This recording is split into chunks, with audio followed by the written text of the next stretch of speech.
Is everybody ready? Try not to tip over the podium here. Okay, I am Captain Brian Chance with the Wenatchee Police Department. This is Sheriff Morrison, obviously, with the Chelan County. And I'm going to start out the press release and talk about how we got to where we did just a couple of days ago, or just yesterday. So I'll start off and give you a timeline of the involvement of Wenatchee Police Department in this case. On May 30th, at about 9:35 p.m., Wenatchee police officer Corporal Gonzalez responded to a call of a civil complaint. In responding to that call, he interviewed Whitney, the mother of the 3 young girls. There was no reported history of problems with the parenting plan. There were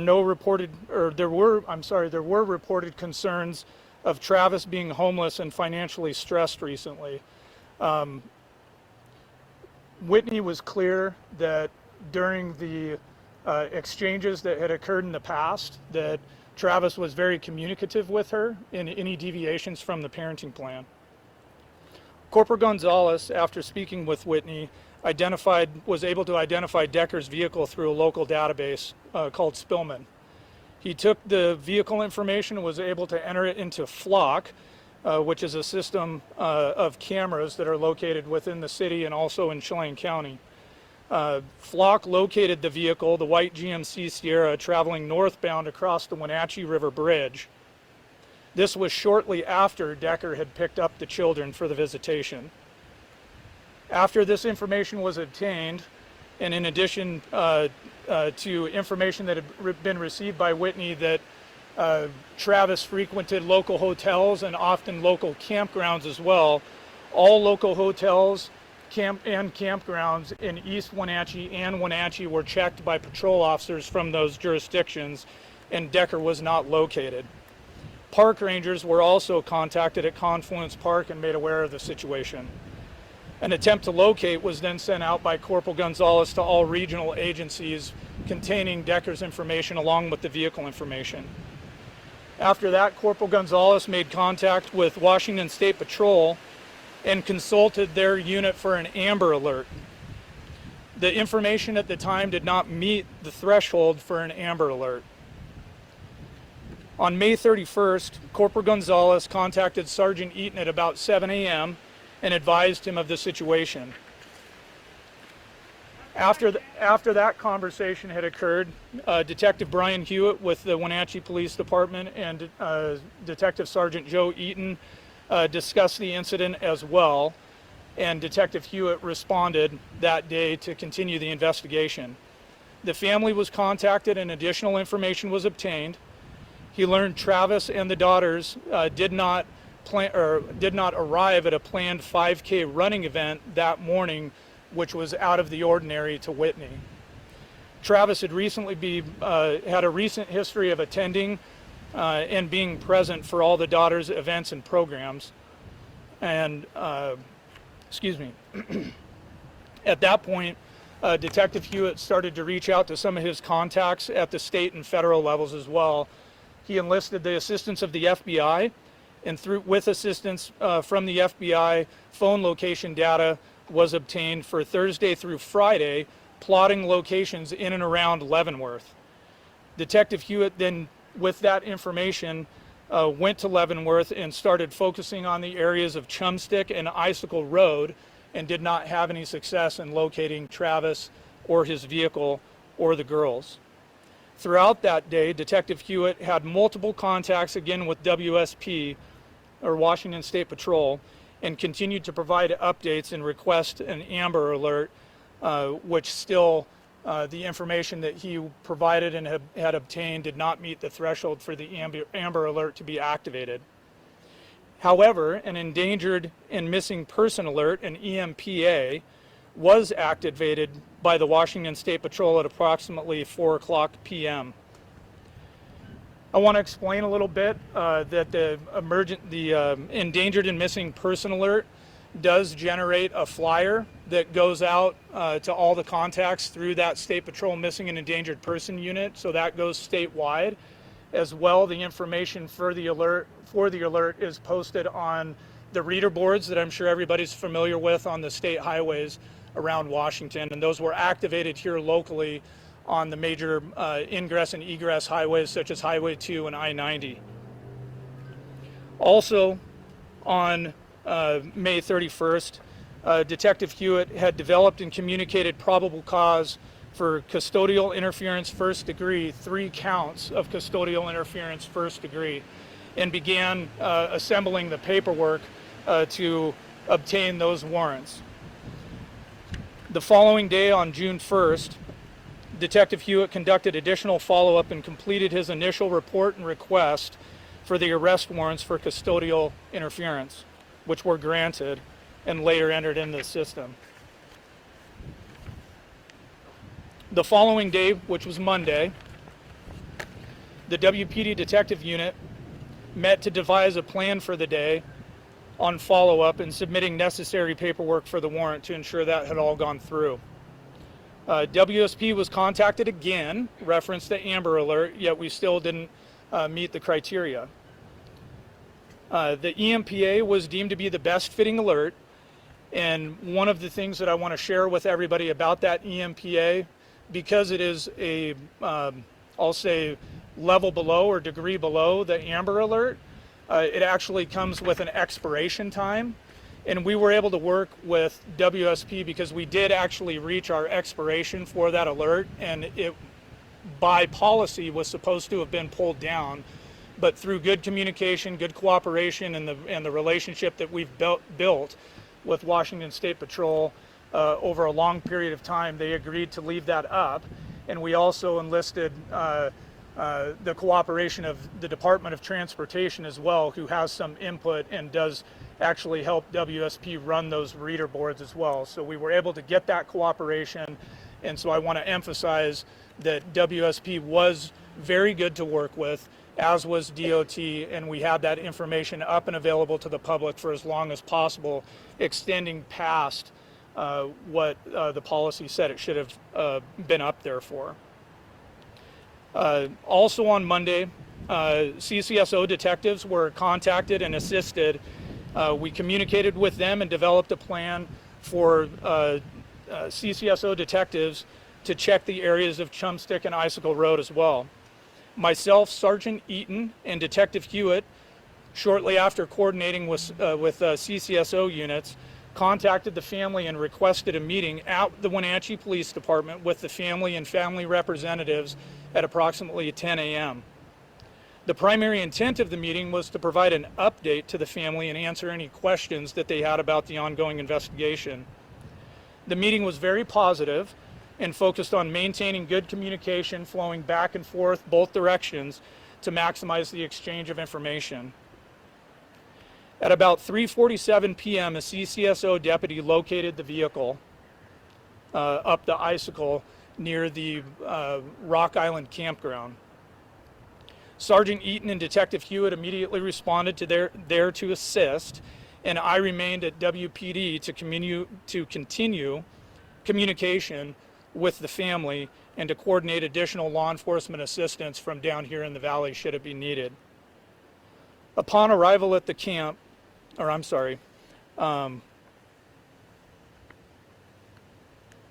upon arrival up there, the WPD units that responded connected with CCSO deputies that had responded to the scene as well, and from there they began their ground search of the immediate area around the vehicle. The initial information that we were provided following the locating of the vehicle was that the vehicle was unoccupied, and shortly thereafter we were advised that the bodies of the 3 young girls had been located in relatively close proximity to that vehicle, and Travis was nowhere to be found.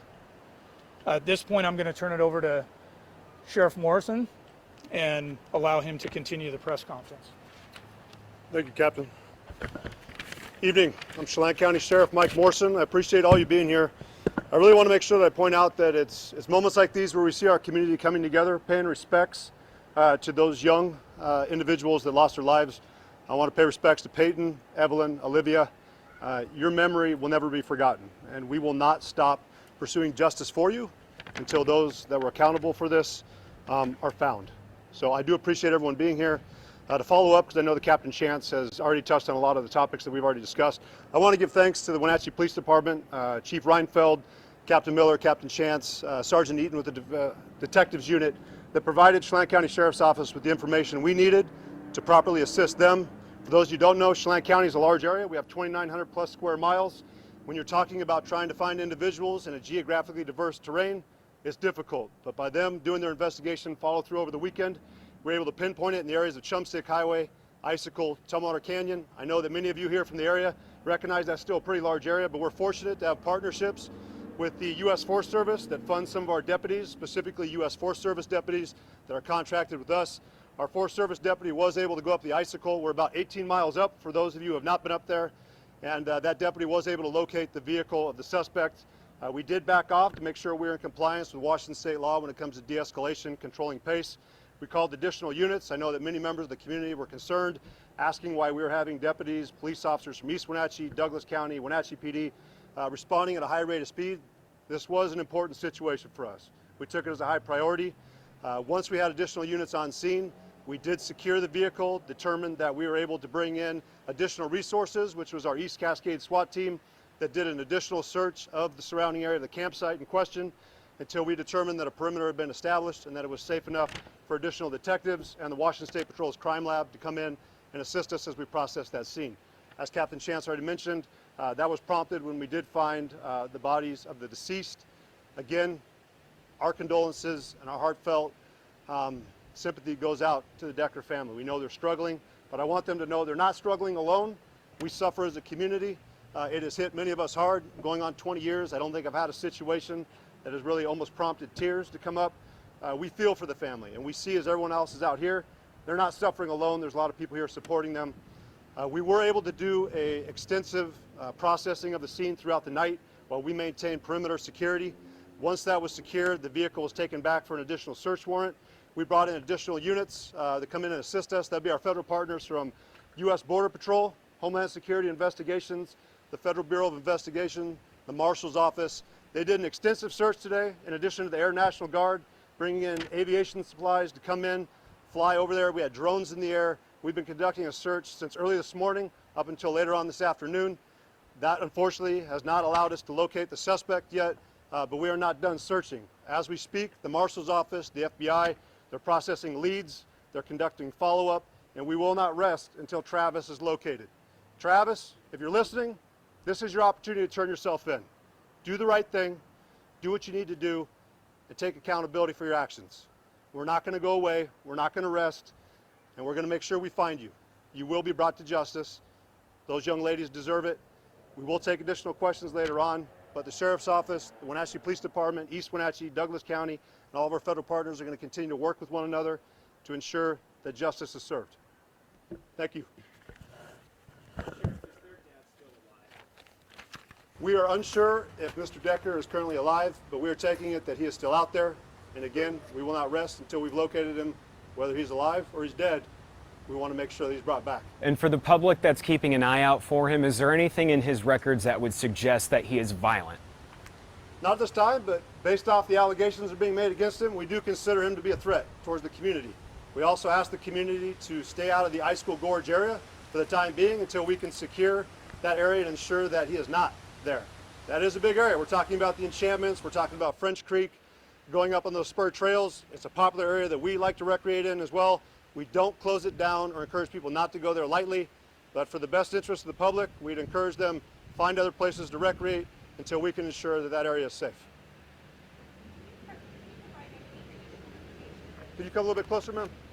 Thank you. Would you mind providing a little bit additional details about the scene where the girls were found? Within reason, but I'm not going to go into a lot of details in regards to the scene because our investigative unit has requested that a lot of that information remain private until we can ensure that the information we are sharing is not going to compromise the investigation. Again, we don't want to rush. We don't want to take any chances that we would give him any opportunity to be able to beat this later on in court. Is there a belief that he could be outside of this area you guys are searching right now, or is there a strong belief this is the area? Nope.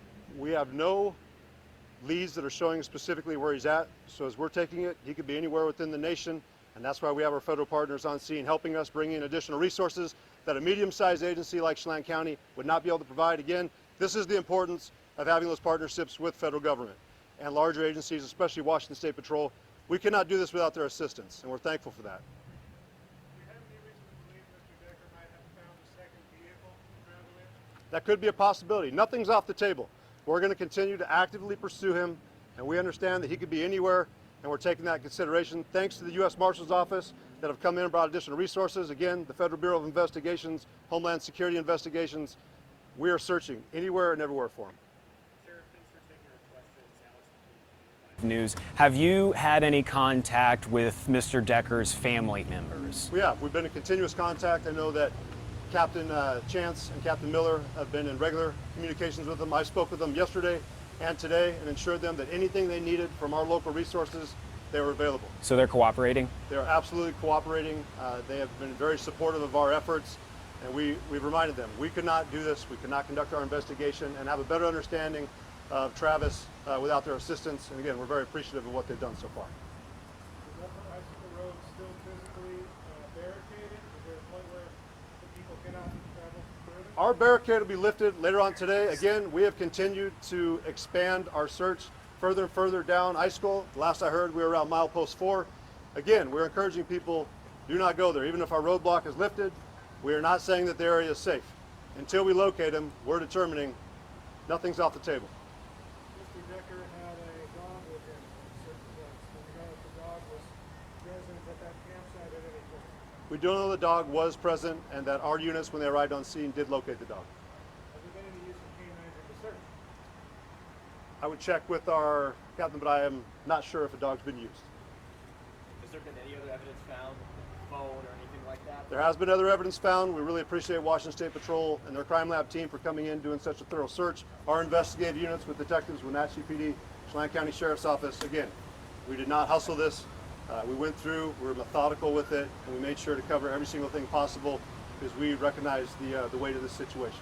Sheriff, a question from our newsroom right now. Do you know if any of Mr. Decker's family members are missing? His dad, perhaps? We've been in communication with several members of Mr. Decker's family. We know that they've also been willing to cooperate with us. I believe his dad's flying in to talk with us and work with us a little bit further. We appreciate their cooperation as well. Dad is not missing? At this time, I'm not aware of his father being missing or any other members of his family missing. Again, that's just based off the information I currently have. No, ma'am. No, ma'am. We know that our coroner's office, that'd be the Chelan County's coroner's office, is going through that process and will continue to do their portion of the investigation as well. I won't speak on that half. Have the girls been brought physically home? They are still being cared for by the Chelan County coroner's office. Was there any sign of any other vehicles in the area? At this time, we have not gotten an update for what additional information has been obtained today. We just know the investigation is ongoing. We'll conclude it at that. Appreciate it. We will have another press conference tomorrow. I believe that's going to be at 1800 hours. Again, we appreciate everyone being out here, showing support for the family. I can tell you they do appreciate all of you being here. We spoke with them. This is the kind of support you like to see from our county. It really represents what Chelan County is all about. And again, the family thanks you for that. And any information that you have that could assist us with the investigation, please continue to bring that information in. We do have the FBI, in addition to members of the Wenatchee Police Department, Chelan County Sheriff's Office, that is working leads, following up on them actively, and we have analysts going through data online as well. We are taking this serious, and we'll continue to do what we can to assist. Thank you.